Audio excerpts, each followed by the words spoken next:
राम राम जी सभी को। मैं आप लोगों का साथी मोहित पुनिया भाई आप सभी का जॉब्स टारगेट यूट्यूब चैनल पर भाई एक बार फिर से स्वागत करूं हूं। तो भाई आज है आपकी एसएससी जीडी कांस्टेबल का जो आप लोगों ने नाम सुना हुआ, SSC GD constable general duty constable का जो आप लोगों का एग्जाम होना है आपका जनवरी 2023 के अंदर। आप लोगों का ये समझो करीबन 1 जनवरी से आप लोगों का एग्जाम है शुरू हो जाएगा, 1 जनवरी 2023 से।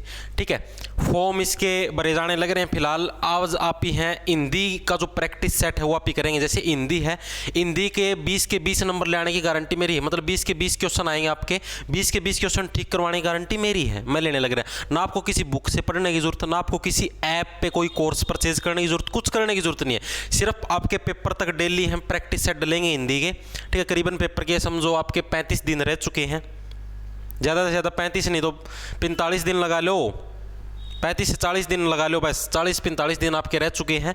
और इन 40-45 दिनों के अंदर है आपको डेली के मतलब डेली की एक हिंदी की वीडियो डलेगी। आप लोगों को सिर्फ प्रैक्टिस करनी है, यहीं से आप लोगों का एग्जाम क्लियर हो जाए, कहीं पे माथा मारने की जरूरत नहीं है। पहला प्रश्न, क्या सही वर्तनी वाले शब्द का चयन करें। आपको इन क्वेश्चनों की पीडीएफ अपने टेलीग्राम पर मिल जाएगी सॉल्यूशन के समेत, @J कैपिटल T छोटे अक्षरों में ARGET। ठीक है, जे टारगेट नाम से टेलीग्राम चैनल है, बीच में कोई भी स्पेस नहीं है। पहला क्वेश्चन, क्या सही वर्तनी वाले शब्द का चयन करें। जैसे आप लोगों ने इंग्लिश के अंदर सुना होगा बस स्पेलिंग चेक करते हैं जो आप, ये तो उसी टाइप से हिंदी के अंदर उस स्पेलिंग को क्या बोलते हैं, वर्तनी बोलते हैं। यानी कि भाई ये चेक करना है इन चारों के अंदर से सही स्पेलिंग कौन से वाले की है। पारितोषिक, परितोषिक, पारितोषिक या परितोषिक। परितोषिक तो कभी होता ही नहीं, तो ये दो तो आपके डायरेक्ट ही आप लोगों के हो जाएंगे गलत। ठीक है, पारितोषिक होता, पारितोषिक के अंदर भी एक बड़ा र है और एक छोटी ई की मात्रा, एक बड़ी ई की मात्रा, एक छोटी ई की, तो छोटी ई वाला वो आपका सही हो जाएगा, ऑप्शन नंबर सी इसका करेक्ट हो जाएगा। पारितोषिक है वो आपका इसका करेक्ट आंसर हो जाएगा भाई। ठीक है, अगला क्वेश्चन देखो, अगला के दिए गए विकल्पों में से निम्नलिखित वाक्यांश के लिए एक शब्द का चयन कीजिए। वाक्यांश के लिए एक शब्द, ये सारे प्रीवियस ईयर के क्वेश्चन है एसएससी जीडी के, जो भी प्रीवियस ईयर के अंदर आए हुए हैं वो। तो यानी कि वाक्यांश के लिए एक शब्द का मतलब क्या भाई, इस पूरे के पूरा जो आपको वाक्य दे रखा है इसको आप एक ही शब्द में कैसे एक्सप्रेस करोगे, कैसे व्यक्त करोगे। अपने देश के साथ विश्वासघात करने वाला भाई, जो अपने देश के साथ ही विश्वासघात करते उसको क्या बोलते हैं, आपका देशद्रोही के नाम से जाना जाता है। ऑप्शन नंबर सी आपका करेक्ट हो जाएगा। आप लोगों ने सुना भाई इसके ऊपर देशद्रोह का मुकदमा चलने लग रहा है, यानी कि उसने अपने देश के साथ है विश्वासघात कराया है तो उसको देशद्रोही के नाम से है बोला जाता है। ऑप्शन नंबर सी इसका करेक्ट हो जाए, अपने देश के साथ विश्वासघात करने वाला आपका देशद्रोही।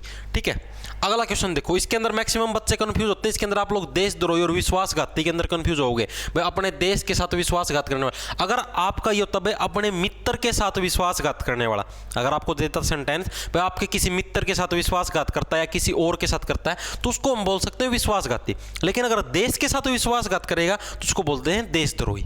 आगे पास इन दोनों के अंदर डिफरेंस, इसको भी याद रखना। अगला देखो क्या है, दिए गए वाक्य का वह भाग ज्ञात करें जिसमें कोई त्रुटि है। यदि कोई त्रुटि नहीं है तो कोई त्रुटि नहीं है, यानी कि एरर फाइंड करना। जैसे इंग्लिश के अंदर होता था ना भाई, सेंटेंस के अंदर एरर फाइंड करो, तो ये चेक करना आप लोगों को सेंटेंस के किस भाग के अंदर गलती है। क्या आप अपनी बात की स्पष्टीकरण करने के लिए बिल्कुल तैयार है। बात की स्पष्टीकरण थोड़े ना होता है, क्या आप अपनी बात के स्पष्टीकरण करने के लिए बिल्कुल, क्या आप अपनी बात के स्पष्टीकरण करने के लिए बिल्कुल तैयार हैं। बात के आएगा यहाँ पर ऑप्शन नंबर बी के अंदर आपका एरर हो जाएगा, तो यानी कि ऑप्शन नंबर बी इसका करेक्ट हो जाएगा भाई। क्या आप अपनी बात की स्पष्टीकरण थोड़े ना होता है, क्या आप अपनी बात के स्पष्टीकरण करने के लिए बिल्कुल तैयार हैं। ठीक है, तो इस टाइप का सेंटेंस बनेगा, ऑप्शन नंबर बी के अंदर आपका एरर है यानी कि त्रुटि है।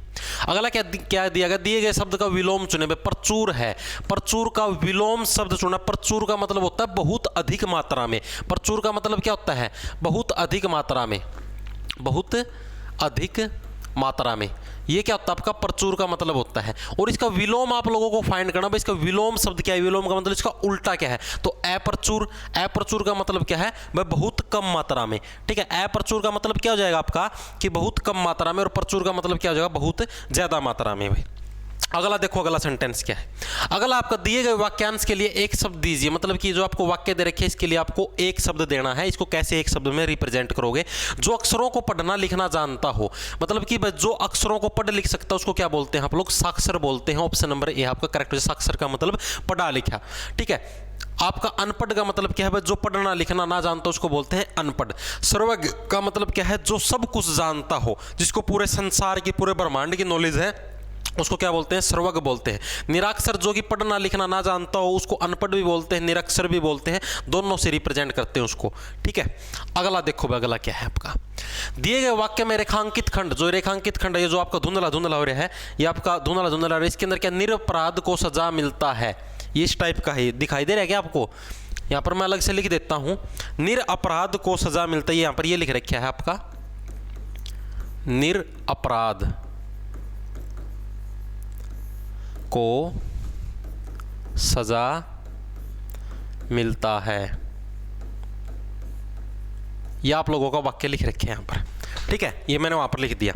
अब जैसे सेंटेंस के अंदर क्या दे रखा है भाई, इसके अंदर जो रेखांकित कर रखा है, इसके अंदर ये बताओ भाई, इसके अंदर आपका सही जो वाक्य हो क्या बनेगा, किसी बदलाव की जरूरत है या नहीं। अपराधी छूट जाते हैं, निरपराध को सजा मिलता है, ये दे रखा है। यानी कि अपराधी लोग हैं, जो मेन जो मुजरिम हो, तो उनको तो वो तो छूट जाते हैं, लेकिन जो आपका जो निरपराधी हो भाई, जो बेगुनाह है, उसको सजा मिलती है। तो इसके अंदर दे रखे है भाई, इसको आप लोग कैसे है, इसके अंदर बदलाव की जरूरत है या नहीं। तो अपराधी छूट जाते हैं, निरपराध को सजा मिलता है नहीं, निरपराध को सजा मिलती है आएगा, निरपराध को सजा मिलती है। सजा मिलता है कोई आदमी थोड़ी ना है सजा, तो यानी निरपराध को सजा मिलती है, ऑप्शन नंबर डी इसका करेक्ट हो जाएगा, ये आपका बिल्कुल सही हो जाएगा। अगला सेंटेंस देखो, अगला क्या है, बहुसंख्यक शब्द का सही विलोम बताइए भाई। बहुसंख्यक, बहुसंख्यक का मतलब है बहुत अधिक संख्या में, इसका विलोम यानी कि उल्टा बनाओगे तो क्या जाएगा आपका, अल्पसंख्यक, यानी कि बहुत कम संख्या में। अल्प का मतलब क्या होता है, बहुत कम, यानी कि बहुत कम संख्या के अंदर उसको बोल देंगे आप लोग अल्पसंख्यक। असीम का मतलब क्या है, जिसकी कोई सीमा नहीं होती, बहुत ही ज्यादा, यानी कि विस्तार, जिसको हम लोग इंग्लिश में इन्फिनिटी बोलते हैं, इनफाइनाइट भी बोलते हैं। ठीक है, उसको असीम यानी कि जिसकी कोई भी सीमा नहीं है। अल्प का मतलब कम। अगला देखो, अगला क्या है, दिए गए वाक्य का वह भाग ज्ञात करें जिसमें कोई त्रुटि, अब फिर एरर फाइंड करना है। हमारे यहाँ तरुण नवयुवकों की शिक्षा का अच्छा प्रबंध है। तरुण और नवयुवक दोनों का मतलब एक ही होता है। तरुण का मतलब भी क्या होता है आपका, नवयुवक ही होता है। तरुण का मतलब भी क्या होता है, नवयुवक ही। तो एक साथ आप दो दो वर्डों को है आप नहीं लिख सकते एक साथ दो दो शब्दों को, ये इससे सेंटेंस क्या हो जाता है, अतिशयोक्ति हो जाता है। अतिशयोक्ति का मतलब सुपरफ्लस हो जाता है। सुपरफ्लस तो आपको करना ही नहीं। अतिशयोक्ति का मतलब क्या होता है भाई, एक ही शब्द को बार बार लिख के, अगर आप एक ही सेंटेंस के अंदर अगर आप एक ही शब्द को बार बार लिखते हो तो उसको बोलते हैं अतिशयोक्ति, यानी कि जरूरत से उसका ज्यादा प्रयोग होने लग रहा है। तरुण का मतलब भी नवयुवक होता है और नवयुवक का मतलब भी नवयुवक होता है। तो यानी कि आपका ऑप्शन नंबर बी है, बी के अंदर आपका एरर हो जाएगा भाई। तरुण और नवयुवक एक साथ नहीं आ सकते, या तो तरुण लिख लो या नवयुवक लिख लो, एक चीज लिख लो। अगला देखो, अगला क्या है, रिक्त स्थान की पूर्ति करने के लिए सर्वाधिक उपयुक्त शब्द का चयन करें भाई। आज का युवा अपने अधिकारों के प्रति क्या है, अत्यंत। आजकल के जो युवा हैं वो अपने अधिकारों के प्रति क्या है, अत्यंत। अत्यंत आपके सजग हैं। सजग का मतलब है भाई उनके प्रति जागरूक हैं। अत्यंत क्या है, सजग। सजग का मतलब क्या, अपने अधिकारों के प्रति अत्यंत जागरूक। अच्छी तरीके से लिख देते हैं, सजग हैं।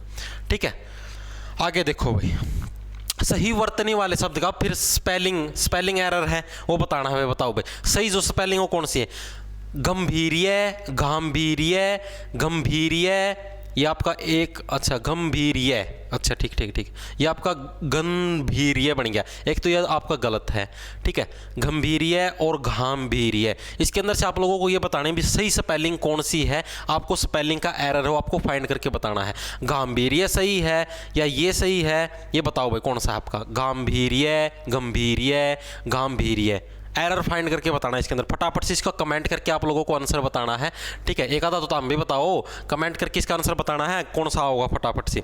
अगला वाला सेंटेंस देखो, दिए गए शब्द के, पहला वाला मैंने काट के दिखा दिया था, दिए गए शब्द के समानार्थी शब्द का चयन करें। जैसे जलज है, जलज का समानार्थी मतलब जैसे जलज जो शब्द का अर्थ है वैसा ही अर्थ आपके कौन से शब्द का होगा, तो राजीव जो शब्द है, राजीव शब्द का अर्थ क्या होता है आपका, जलज होता है। तो यानी कि इसके समान अर्थ यानी कि इन दोनों का आपका एक ही अर्थ है वो होता है भाई। अगला क्या, दिए गए वाक्य में रेखांकित जो खंड है इसके अंदर बताओ भाई क्या है, वो होगा चेंज, मोल लिए आएगा। मोल लिए, जो अगर अच्छे से नहीं दिखाई दे रहा तो मैं आप लोगों को बता देता हूँ, मोल लिए। बताओ भाई इसके अंदर क्या है, मैंने सुई, कंघी, दर्पण और पुस्तकें हैं मोल लिए। मोल लिए नहीं, मोल ली, यानी कि आपका ऑप्शन नंबर डी है, इसके आपका अंदर एरर, ऑप्शन नंबर डी इसका करेक्ट हो जाएगा भाई। मोल लिए नहीं आएगा, मैंने सुई, कंघी, दर्पण और पुस्तकें मोल ली।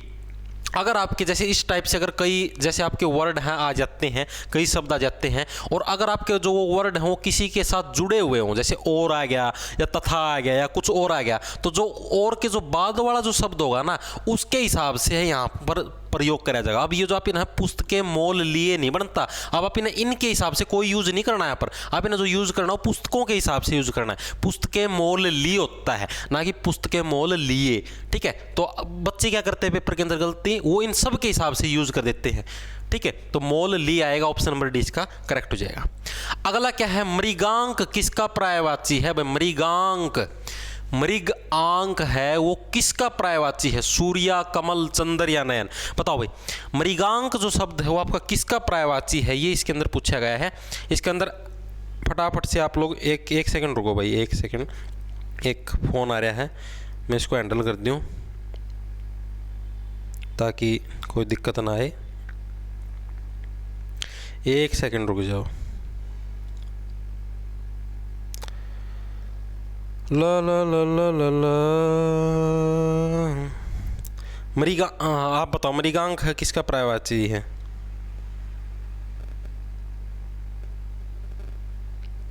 एक सेकंड रुक जाओ बस। देखो भाई, मृगांक है, मृगांक आपका किसका पर्यायवाची है? चंद्र का पर्यायवाची हो आपका क्या है? मृगांक है, ऑप्शन नंबर सी इसका करेक्ट हो जाएगा। और आपका जो ये सेंटेंस था कमेंट में मना बेरा था मना कौन, या तो इसका सही आंसर हो जाएगा आपका गांभीर्य है, ऑप्शन नंबर बी इसका करेक्ट हो जाएगा। गांभीर्य है वो इसका सही आंसर हो जाएगा। अगला देखो भाई अगला क्या है, दिए गए विकल्पों में से निम्नलिखित वाक्यांश के लिए एक शब्द का चयन कीजिए भाई। जिसके हृदय में ममता नहीं है उसको हम क्या बोलते हैं? निर्मम बोलते हैं, ऑप्शन नंबर सी इसका करेक्ट हो जाए। निर्दय किसको बोलेंगे? जिसके हृदय में कोई दया नहीं है उसको क्या बोलेंगे? निर्दय बोलेंगे। निर्भय, जिसके हृदय में कोई भय नहीं है, कोई डर नहीं है, उसको निर्भय बोलेंगे। ठीक है। निर्मूल यानी कि जिसके कोई भी मूल नहीं है, जिसका कोई भी मूल, मूल का मतलब जिसका कोई अस्तित्व ही नहीं है, जिसका कोई स्टैंड ही नहीं है, उसको क्या बोलेंगे? निर्मूल बोलेंगे। अगला देखो, दिए गए वाक्य में रेखांकित खंड को प्रतिस्थापित कीजिए। बताना यहाँ पर क्या आएगा सही। कुछ बच्चे मैदान में क्रिकेट खेल रहे थे तो मेरे लड़का ने भी उनके साथ खेलने की जिद की। मेरे लड़का ने थोड़ी है ना, मेरे लड़के ने भी, या तो मेरे लड़के बोलो या फिर मेरे बेटे ने भी, ऐसे बोलते हैं। मेरा लड़का ने भी थोड़ी ना आएगा, तो यानी कि देखो, तो मेरा बच्चा ने भी, ये भी गलत है, किसी बदलाव ये तो आएगा नहीं। तो मेरा लड़का ने भी, ये तो आ ही गया। तो मेरे बेटे ने भी उनके साथ, ऑप्शन नंबर डी इसका करेक्ट हो जाएगा। इसके अंदर आपका एरर है। अगला देखो, अगला क्या, छप्पर फाड़ देना मुहावरे का क्या अर्थ है भाई? अर्थ स्पष्ट कीजिए। छप्पर फाड़ देने मुहावरे का अर्थ है आपका, ठीक है, बिना प्रयत्न प्राप्त होना भाई। बिना प्रयत्न प्राप्त होना, छप्पर फाड़ देना यानी कि भाई कौन कहता भाई इसको तो छप्पर फाड़ पैसा मिला। छप्पर फाड़ पैसे का मतलब क्या है कि भाई उसने इतनी ज़्यादा मेहनत नहीं की थी, उसने बिल्कुल थोड़ी सी मेहनत की और पैसा उसको ज़्यादा अमाउंट के अंदर मिल गया, तो उसको बोलते हैं छप्पर फाड़ मिलना, यानी कि बिना प्रयत्न प्राप्त होना। अगला क्या, आंखें नीची होना मुहावरे का सही अर्थ क्या? आंखें नीची, जैसे आंखें नीची होगी। आंखें नीची का मतलब क्या है? लज्जित होना। जब आप शर्म से तार तार हो जाते हैं तो कैसे हो जाता है? लज्जित, यानी कैसे आंखें आपकी झुक जाती हैं तो उसको बोलते हैं लज्जित होना। अगला क्या, रिक्त स्थान की पूर्ति के लिए सर्वाधिक उपयुक्त शब्द का चयन करें। पुलिस सारी घटना की खालिस्तान कर रही है। पुलिस सारी घटना की क्या करने लग रही है? जांच कर रही है, ऑप्शन नंबर ए इसका करेक्ट हो जाएगा भाई। अगला देखो क्या, रिक्त स्थान की पूर्ति करने के लिए सर्वाधिक उपयुक्त शब्द। श्री कृष्ण के मामा कंस एक क्या थे? जो श्री कृष्ण का जो मामा था कंस, वो क्या था? एक अत्याचारी राजा था, ऑप्शन नंबर सी इसका करेक्ट हो जाएगा भाई। आगे देखो, ये सारे प्रीवियस ईयर के अंदर आए हुए हैं। दिए गए वाक्य के किस भाग में त्रुटि? एरर फाइंड करना है। छात्राओं ने रंगारंग कार्यक्रम में भाग लिया। कार्यक्रम के अंदर, इसके अंदर एरर है, साफ साफ दिखाई देने लिख रहा है। कार्यक्रम आप लोग कैसे लिखते हो? कार्यक्रम आपके कै के नीचे रह की मात्रा आती है, कार्यक्रम आपका ऐसे लिखा जाता है, ना कि ऐसे। तो इसके अंदर आपका एरर आ जाएगा, ऑप्शन नंबर डी इसका करेक्ट हो जाएगा। कार्यक्रम के अंदर आपका एरर है, त्रुटि है भाई। तो ये थे आप लोगों की आज की हिंदी की क्लास। कैसी लगी कमेंट करके जरूर बताइए। पेपर तक आपकी डेली एक हिंदी की क्लास आई, कोई टेंशन लेने की जरूरत नहीं है, हिंदी की गारंटी मेरी है। एसएससी जीडी कांस्टेबल फटाफट से धरती फौजी बना के छोड़ दूंगा। लाडा ले लो, खाए जाओ फटाफट ही बढ़ता।